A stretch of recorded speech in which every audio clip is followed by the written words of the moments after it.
नमस्कार. आजच्या व्हिडिओमध्ये आपण परीक्षा पे चर्चा 2025 यामध्ये कसे सहभागी व्हायचे याबद्दल माहिती जाणून घेणार आहोत. परीक्षा पे चर्चा 2025 दरवर्षी देशभरातील प्रत्येक विद्यार्थी आतुरतेने वाट पाहत असतात. तो कार्यक्रम म्हणजे परीक्षा पे चर्चा. हा परीक्षा पे चर्चा कार्यक्रम मागील 7 वर्षापासून अविरतपणे चालू आहे आणि परीक्षा पे चर्चा 2025 ही त्याची 8वी आवृत्ती आहे. या कार्यक्रमात पंतप्रधान श्री नरेंद्र मोदी हे विद्यार्थी, पालक आणि शिक्षकांशी संवाद साधत असतात. यावर्षी होणारा परीक्षा पे चर्चा या कार्यक्रमाची रजिस्ट्रेशन प्रक्रिया सुरू झालेली आहे. परीक्षा पे चर्चा या कार्यक्रमाची नोंदणी आपल्याला करावी लागणार आहे. परीक्षा पे चर्चा हे यंदाचे 8वे वर्ष आहे. या कार्यक्रमामधून विद्यार्थी, पालकांना परीक्षाविषयीची भीती कमी करण्याचा प्रयत्न केला जातो. या कार्यक्रमाचे आयोजन टाउन हॉल भारत मंडपम नवी दिल्ली येथे जानेवारी 2025मध्ये होणार आहे. सदरील कार्यक्रमामध्ये आपल्याला सर्वप्रथम रजिस्ट्रेशन करावे लागणार आहे. रजिस्ट्रेशन करण्यासाठी सर्वात प्रथम आपल्याला innovativeIndia1.mygovernment.in या वेबसाईटवरती जायचे आहे. त्या ठिकाणी गेल्यानंतर आपल्याला त्या वेबसाईटवरती क्लिक करायचे आहे. क्लिक केल्यानंतर आपल्याला असा इंटरफेस ओपन त्या साईडवरती होईल. त्यामध्ये आपण स्टुडंट स्वतः या परीक्षा पे चर्चामध्ये सहभागी होऊ शकतात. शिक्षकसुद्धा या परीक्षा पे चर्चामध्ये सहभागी होऊ शकतात. विद्यार्थ्यांचे रजिस्ट्रेशन शिक्षकांना सुद्धा करण्याची संधी आहे. तसेच विद्यार्थ्यांचे पालक सुद्धा या परीक्षा पे चर्चेमध्ये सहभागी होऊ शकतात. परीक्षा पे चर्चा 2025मध्ये सहभागी होण्यासाठी आपल्याला सर्वप्रथम रजिस्ट्रेशन करणे गरजेचे आहे. इयत्ता 6वी ते 12वीचे विद्यार्थी आणि त्यांचे पालक या कार्यक्रमात सहभागी होऊ शकतात. आपण जर शिक्षक म्हणून या कार्यक्रमासाठी रजिस्ट्रेशन करत असाल तर आपल्याला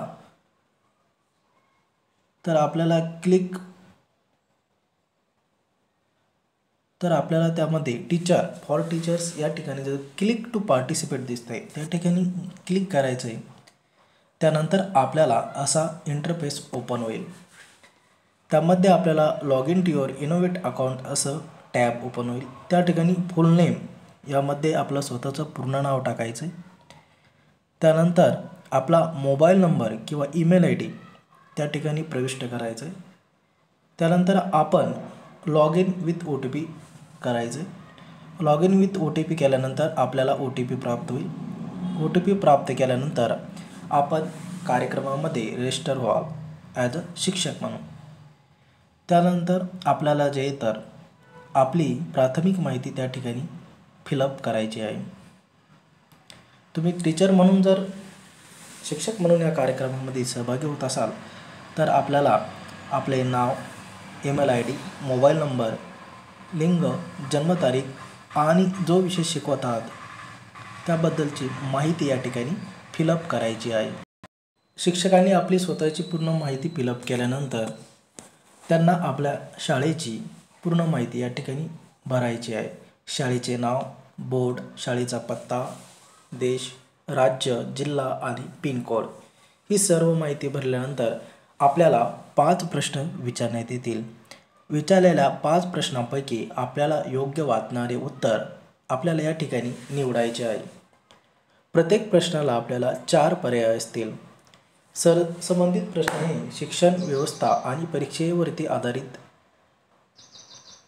असतील. यामध्ये आपल्याला 5 प्रश्न येतील. त्यापैकी आपल्याला जे योग्य पर्याय वाटतील ते पर्याय निवडून आपण शेवटच्या प्रश्नाकडे जाल. शेवटच्या प्रश्नामध्ये आपल्याला 500 शब्दांचा प्रश्न आपण माननीय पंतप्रधानांना परीक्षेशी संबंधित विचारू शकता.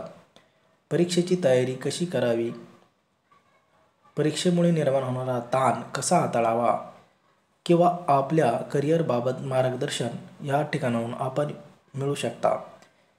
याशी संबंधित प्रश्न आपण माननीय पंतप्रधानांना या ठिकाणी विचारू शकता। प्रश्न टाईप केल्यानंतर आपण तो सबमिट करायचा आहे। प्रश्न सबमिट झाल्यानंतर आपलं रजिस्ट्रेशन सक्सेस होईल।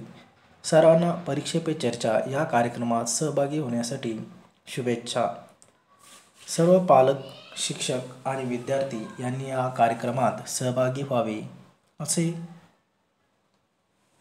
शिक्षण विभागातर्फे आवाहन करण्यात आलेले आहे। धन्यवाद।